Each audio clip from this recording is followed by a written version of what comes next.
Okay students, we are coming to the next question. The next question is ABCD हमें quadrilateral दे रखा है जिसमें AB और AC बराबर हैं.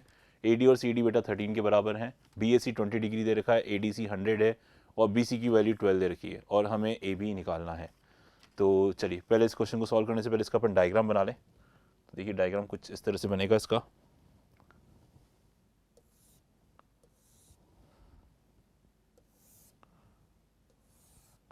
इसको हमने नाम दे दिया बेटा A, ये D, ये C और ये हमारा B. Clear.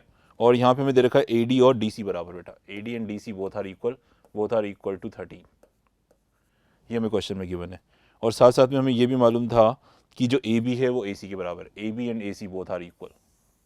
AB and AC both are equal. Let's say they are equal to X. और हमें इसी की लेंथ निकालनी बेटा, है ना. इसी की लेंथ हमें निकालनी थी. दैट इज AB और you can say AC. Both are equal. और ये हमें एंगल्स दे रखे हैं बेटा. एंगल ADC हमें 100 डिग्री दे रखा है और एंगल BAC बेटा 20 डिग्री दे रखा है हमें. ठीक है. और हमें फाइंड करनी थी बेटा AC की length.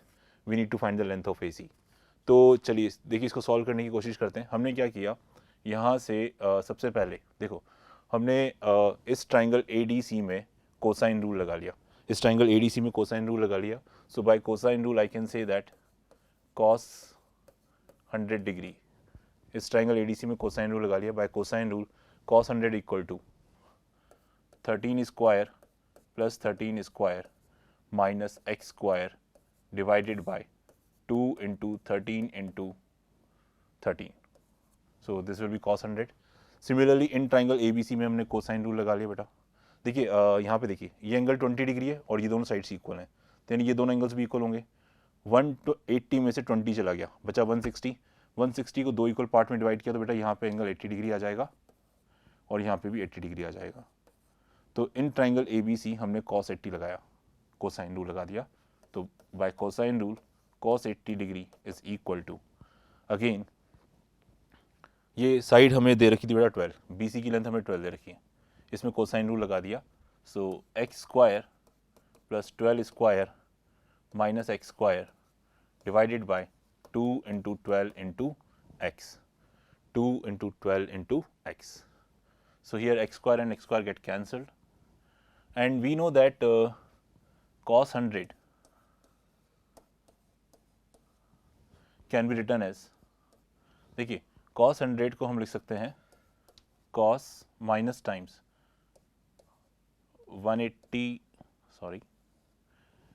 180 minus 80. That is our cos 100. Cos 100 can be written as cos 180 minus 80. Okay, so यहाँ पे cos 180 minus 80 is nothing but minus cos 80. Cos 180 minus 80 is nothing but minus का cos 80. बिकॉज 180 माइनस 80 अब तरह से हम कहेंगे second quadrant में आ गया है तो ये वैल्यू नेगेटिव देगा तो नेगेटिव आ गया. ये 90 का इवन मल्टीपल है तो cos रिमेन cos. तो cos 100 can be written as minus of cos 80.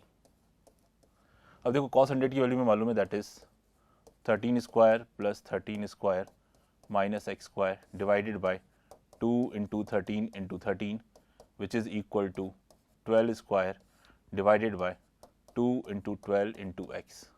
That is minus times. तो बेटा इसको जब आप सिंप्लीफाई करोगे, you will get x cube minus 338x minus 2028 equal to 0. और जो हमें ऑप्शन दे रखे थे बेटा उसमें अगर हम x की वैल्यू पुट करें तो कोई भी वैल्यू इसको सेटिस्फाई नहीं करेगी. तो इसलिए कोई ऑप्शन मैच नहीं हो रहा. तो this question should be bonus. So this should be bonus. Okay students, we are coming to the next question. The next question is यहाँ पे हमें बेटा क्वाड्रिलेटरल दे रखा है जिसमें एंगल ABC और DCB का सम 90 डिग्री है और ADEF एक स्क्वायर है which is constructed on the side AD and it is exterior to the quadrilateral. BC 10 दे रखा है, AC 9 दे रखा है, BD 8 दे रखा है. तो हमें बेटा निकालना है स्क्वायर का एरिया. चलिए तो इस इन्फॉर्मेशन को पढ़ते हुए पहले तो इसका अपन डायग्राम ड्रॉ आउट कर लेते हैं. तो देखिए इसका डायग्राम कुछ इस तरह से बनने वाला बेटा.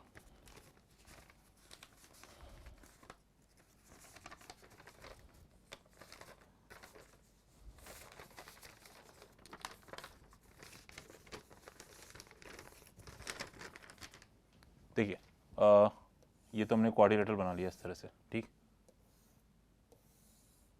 ये हमारा ए, ये D, A B C D, और इन दोनों एंगल का सम कितना है बेटा 90। तो मान लेते हैं एंगल टीटा है, तो this should B 90 minus theta. और इस साइड ए डी को से हमने एक स्क्वायर बना लिया जो कि क्वाड्रिलेटरल के बाहर है ना। इसको नाम दे दिया गया, इस क्वाड्रिलेटरल को नाम दिया गया है बेटा A D E F, A D E F. इस स्क्वायर की हमें साइड बतानी है, तभी इसका एरिया निकल पाएगा, है ना बेटा। और हमें क्या इन्फॉर्मेशन दे रखी है, हमें दे रखी है BC की वैल्यू 10, बेटा BC हमें 10 दे रखा है। और क्या दे रखा है, और हमें दे रखा है AC इज़ 9 और BD is 8। AC is 9, AC बेटा ये 9 दे रखा है हमें, और BD की वैल्यू 8 दे रखी है, ये हमें 8 दे रखा है बेटा, सही। ये हमारे पास इंफॉर्मेशन है बेटा, ठीक है। अब देखो, अगर मैं ये जो दोनों साइड्स हैं इसको मैं अगर आगे प्रोड्यूस कर दूं इस तरह से,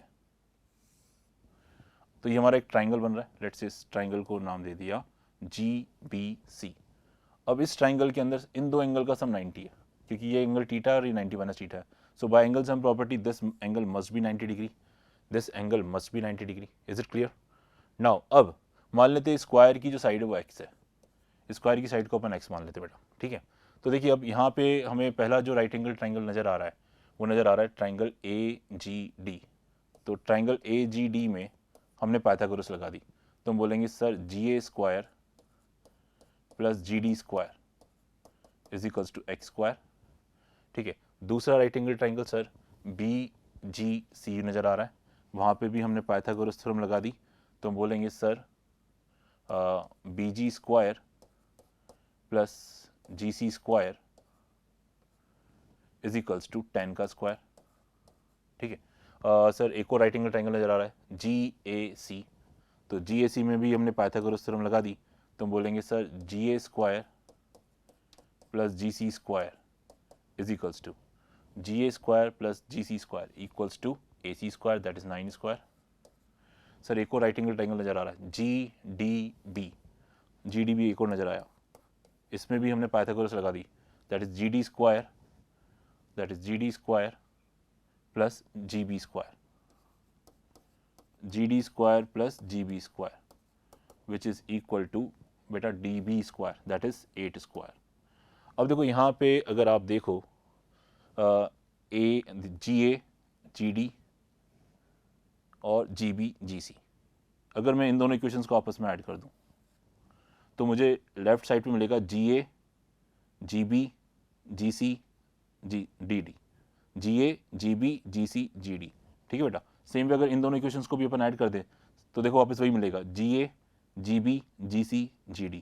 इन दोनों इक्वेशंस को आप आपस में ऐड कर दो और इन दोनों इक्वेशन को आपस में ऐड कर दो, तो ऐड करने के बाद हम देखेंगे कि दोनों की लेफ्ट साइड सेम आएगी। अगर लेफ्ट साइड सेम आएगी तो इनकी राइट साइड भी सेम आएगी, तो इसका मतलब ये हुआ कि x square plus 10 square must be equal to 9 square plus 8 square, ठीक है। तो x स्क्वायर को जब यहाँ से सॉल्व करोगे यू विल गेट 45, ठीक है। इसको सॉल्व कर लेना आप, 9 स्क्वायर प्लस 8 स्क्वायर माइनस 10 का square, so you will gate x square is 45। और हमसे स्क्वायर का एरिया ही पूछा गया था बेटा, तो स्क्वायर का एरिया होगा साइड का स्क्वायर यानी x का स्क्वायर, तो हमारा स्क्वायर का एरिया बेटा 45 आ रहा है, 45 आ रहा है। तो यानी 45 किस रेंज में लाई कर रहा है, 45 सर 40 to 50 के बीच में लाई कर रहा है, तो इसलिए बेटा इसका ऑप्शन 4 करेक्ट होगा। So option 4 is the correct answer. Okay students, we are coming to the next question. The next question is, let G be the centroid of triangle ABC in which the angle C is obtuse. Let AD and CF are the medians from A and C on the side BC and AB. If the 4 points B, D, G, F are concyclic, then we need to find BC upon AC. तो चलिए बेटा इसका पहले अपन diagram बना लेते हैं। देखिए diagram कुछ इस तरह से बनने वाला है इसका। एंगल C हमें ऑब्ट्यूज दे रखा है बेटा, तो हमने एंगल C को ऑब्ट्यूज बना लिया यहाँ पे। इस पॉइंट को अपन नाम देते बेटा A और ये B, और हमने बोला गया है कि C और C से हमने ये मीडियन बनाया, A से ये मीडियन बनाया। मीडियन क्या करता है, अपोजिट साइड को दो इक्वल पार्ट में डिवाइड करता है बेटा, ये हमें मालूम है। जहाँ ये मीट करते हैं उससे हम सेंट्रोइड बोलते हैं, तो ये हमारा G हमारा सेंट्रोइड है, सही है। और इसने ये पॉइंट हमारा डी है और ये एफ है, और इसने बोला था कि ये जो चारों पॉइंट है G F B D they are concyclic, यानी इन चारों पॉइंट से आप एक सर्कल बना सकते हो। इसका ये मतलब हुआ, इसका ये मतलब हुआ, ठीक है। अच्छा, जो कन्वेंशंस होते हैं हमें निकालना क्या है एक्चुअली, हमें निकालना था बेटा we need to find the value of BC upon AC. We need to find the value of BC upon AC. We need to find the value of BC upon AC. ठीक है, this we need to find out. So बेटा जो conventions होते हैं, vertex C के जो opposite side होती है उसको अपन स्मॉल c से डिनोट करते हैं, वर्टेक्स A के जो अपोजिट साइड होती है उसको अपन स्मॉल a से डिनोट करते हैं, वर्टेक्स B के जो अपोजिट साइड होती है उसको स्मॉल b से डिनोट किया जाता है। ठीक है बेटा, तो हमें BC का मतलब हो गया बेटा स्मॉल a और AC का मतलब हो गया बेटा स्मॉल b, तो यानी हमें A और B में रिलेशनशिप चाहिए। ठीक है, तो चलिए इसको फाइंड करने की कोशिश करते हैं अपन। देखिए सबसे पहले तो अपन ये जानते हैं कि ये अगर ये ऑब्ट्यूज ट्राइंगल है, एंगल C हमारा ऑब्ट्यूज है, तो ऑब्ट्यूज की जो सामने वाली साइड होती है उसका स्क्वायर बाकी दोनों साइड के स्क्वायर की सम से ग्रेटर होता है, दैट वी नो दैट। तो it mean C square is greater than A square plus B square. अब देखिए जो हमें रिलेशनशिप चाहिए बेटा A और B में चाहिए, तो इसका मतलब है कि हमें C को गायब करना है, तो C को गायब करके हम किसी तरह से A और B में कोई वैल्यू फाइंड कर पाएँ। अब देखो जैसा कि इसने कहा गया था कि यहाँ पर ये कॉन्साइक्लिक हैं, तो इसका भी कहीं यूज़ करेंगे। तो यहाँ से पॉइंट C से देखो ये दो सीकेंड जा रहे हैं, CDB और CGF, तो यहाँ पे हम पावर पॉइंट थ्योरम के अकॉर्डिंग बोल सकते हैं कि sir CD dot CB must be equal to CG dot CF, ये हम बोल सकते हैं। ठीक है, और हमें मालूम है कि जो सेंट्रोइड होता है वो मीडियन को 2:1 के रेशियो में डिवाइड करता है, तो मैं कह सकता हूँ कि जो CG है वो CF का 2/3 है, जो CG है वो 2/3 ऑफ CF है, तो 2/3 ऑफ CF इंटू CF, तो ये हो जाएगा CF का स्क्वायर। C से D का डिस्टेंस बेटा A/2 हो जाएगा क्योंकि ये मिड पॉइंट है, और C से B का डिस्टेंस बेटा A हो जाएगा, है ना। तो यहाँ से हमारे पास एक चीज़ आ गई, that is A square is equals to 4/3 times of CF square. ये हमारे पास चीज़ निकल के आ गई। और देखिए एक चीज़ तो ये आ गई हमारे पास, क्योंकि हमारा CF मीडियन है, तो यहाँ पे हम ट्राइंगल ABC में CF हमारा मीडियन है, तो यहाँ पे हम अपोलोनस थ्योरम लगा सकते हैं। So by Apollonius theorem B square plus A square is 2 times the median square, that is CF square, plus जो थर्ड साइड होती है उसकी हाफ का स्क्वायर यानी C/2 का स्क्वायर। क्लियर, यहाँ से बेटा CF स्क्वायर के लिए ऊपर निकाल सकते हैं, यहाँ से हमारे पास CF स्क्वायर आ जाएगा 3A स्क्वायर बाय 4, ये हमारे पास निकल के आ जाएगा। अब यहाँ से C/2 का होल स्क्वायर, ठीक है। So this is our formula. Now here B square plus A square is equals to 2 times what is the value of CF square, sir 3A square by 4, तो यहाँ पे बेटा 3A square by 4 लिख दिया हमने, ये हो जाएगा बेटा C square by 4। क्लियर, इसको अपन मल्टीप्लाई करें तो we are getting B square plus A square is equals to 3A square by 2 plus C square by 2, है ना। और यहाँ से अपन 2 को इधर शिफ्ट कर सकते हैं, तो हो जाएगा 2 times of B square plus 2 times of A square equal to 3A square plus C square. तो यहाँ से हमारे पास C स्क्वायर की वैल्यू हो जाएगी बेटा 2B स्क्वायर, 2A स्क्वायर में से 3A स्क्वायर गया तो बचेगा माइनस का A स्क्वायर, तो ये हमारे पास C स्क्वायर आ चुका है। अब यहाँ पे C स्क्वायर की जगह हम 2B square minus A square लिख सकते हैं, 2B square minus A square which is greater than A square plus B square. तो इसको अगर अपन रीअरेंज करें तो B square is greater than 2A square, और यू कैन से दैट हमें देखिए हमें A/B चाहिए था, तो यहाँ पे हमारे पास आ जाएगा A square by B square, इस 2 को इधर शिफ्ट कर दो तो ये 1/2 हो जाएगा, ये स्क्वायर उधर जाके रूट में कन्वर्ट हो जाएगा, तो यानी 1/√2। तो यानी हमारा जो A/B आएगा ना बेटा वो लेस देन 1/√2 आएगा, A/B इज़ लेस देन 1/√2। तो इसका मतलब ये हुआ कि हमारा जो आंसर आएगा A/B is less than 1/√2, a by b is less than 1 by root 2. It means our option number 2 will be the correct answer. तो इसका आंसर बेटा ऑप्शन नंबर 2 होगा. Okay students, we are coming to the next question. Next question बेटा statistics से है. यहाँ पे हमें दे रखा है the sum of the deviation from 50 of n values x1 x2 up to xn is -10 and the deviation sum of the deviation from 46 is 70.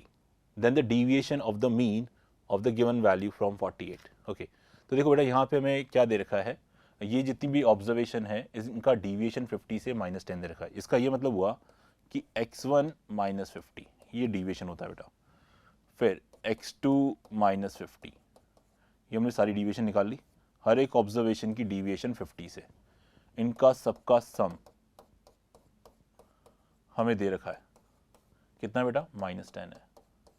तो बेटा यहाँ पे सारी ऑब्जर्वेशन को कलेक्ट कर लो, x1 x2 x3 इनको अलग कर लो, तो ये आपका कहलाएगा समेशन x. -50 n टाइम्स आएगा तो इसको लिख लेंगे -50 n which is equals to -10. Similarly बेटा अपन सेकेंड इक्वेशन बना सकते हैं, वो बनेगी आपकी summation x -46 n which is equal to 70. इन दोनों इक्वेशन को अगर आप सॉल्व करोगे बेटा, है ना, सिंपल, दोनों को माइनस कर दो, समेशन x कैंसिल हो जाएगा, n आ जाएगा, तो n की वैल्यू बेटा 20 आ जाएगी और आपका समेशन x बेटा आ जाएगा 990 सॉल्व करने पे. लीनियर इक्वेशन इन 2 वेरिएबल का क्वेश्चन है, सिंपल सा, इन दोनों को सॉल्व करने पे आपको n और समेशन x मिल सकता है बेटा. तो यहाँ से जो हमारा मीन आएगा, मीन आ जाएगा बेटा summation x divided by number of observation. So 990 divided by 20, तो बेटा इसका आंसर आ जाएगा 49.5. तो ये हमारा मीन आ गया, दैट इज 49.5. अब हमसे क्या कह रहा था, ये कह रहा था डेविएशन ऑफ द मीन. तो यानी ये मीन हमारा एक तरह से ऑब्जर्वेशन का काम करेगी. इसका हमें डिविएशन निकालना है कहाँ से, 48 से. तो डिविएशन कैसे निकाला जाता है, that is the observation minus this assumed mean. तो जो डिविएशन आएगा, है ना बेटा, जो डिविएशन आएगा वो आएगा, दैट इज अवर ऑब्जर्वेशन. इसका हम डिविएशन निकाल रहे हैं कहाँ से, इससे निकाल रहे हैं बेटा, तो इसका आंसर आएगा बेटा 1.5. So the deviation must be 1.5. So according to this, our option number 1 will be the correct answer. Thank you.